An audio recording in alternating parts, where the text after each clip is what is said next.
Have we reached a ceasefire, with some gains for women, some gains for those who defy gender norms, but no revolution? What has changed over time, and what has remained the same? Just where are we now? These are the questions that motivate this book. How I chose to answer them probably reveals as much about me as the topic. As a second-wave feminist, I came into the academy just as it was opening up to women professors. I am a decade younger than the true second-wave academic pioneers, the women who really broke the barricades and took their place in university life. But I wasn't that far behind.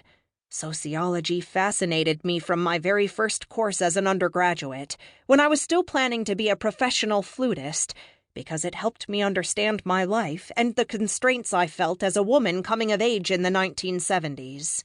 Concepts such as role conflict helped me understand the dilemmas of women like me who wanted to be, professionally, the men they were supposed to marry. Women were educated to be part of the world, but still understood that trying to be so would conflict with being a wife and mother.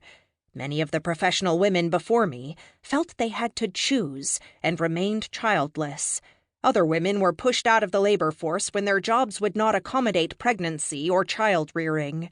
Professional women who managed to juggle careers and parenthood often had liberal husbands who were happy that their wives had choices, but never conceptualized that parenthood should require them to change their career trajectories at all. As a young white sociologist, I was aware of these patterns, studied them, and tried very hard to live my principles in an egalitarian, heterosexual marriage where we shared earning a living and caring for our child. While that marriage lasted through most of our child-rearing years, I had the good fortune of having a real partner in child-rearing, allowing me to build a career as an academic. Now, in my second marriage, my husband is far more domestic than I have ever been, and again, I am lucky enough to come home to gourmet meals at the end of busy work days.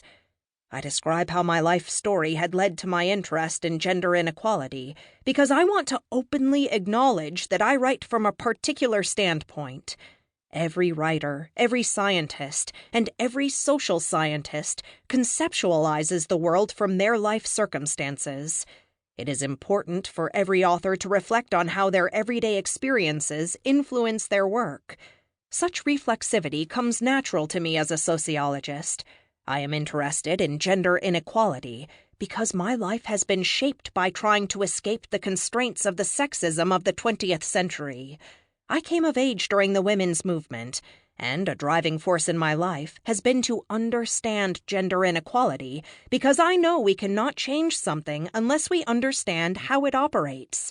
This research has been framed by my feminist standpoint, and my goal is to provide an understanding of how gender inequality works to help dismantle it. How we got to this moment in human history, and what to do about it, has been the burning intellectual question that has driven my academic career. Why does our society take the biological material that differs between human beings and create social categories that determine everything from dress styles to toy preferences to career possibilities? We even use the biological reality that female bodies birth children to excuse people with male bodies from a moral responsibility to do hands-on caretaking work for their children, parents, or sick friends. Disagree? Well, when was the last time you asked a new father if he was going back to work now that he was a dad? My own research actually began with a study of fathers raising children alone. Could they do a good job, or did their masculinity hamper them? At the time, I was sure that gender differences would just disappear if men and women had the same opportunities and constraints. But my research and others convinced me otherwise. But that is getting ahead of the story. In the next chapter, I provide some history on research about gender, as I firmly believe that we cannot understand the present without knowing the journey taken to get here. The main contribution of the next chapter is a way to think about gender as a social structure. I offer my own theoretical framework, which has been developing for decades. Risman, 1998-2004. But here I seriously revise it. As sociology took a cultural turn...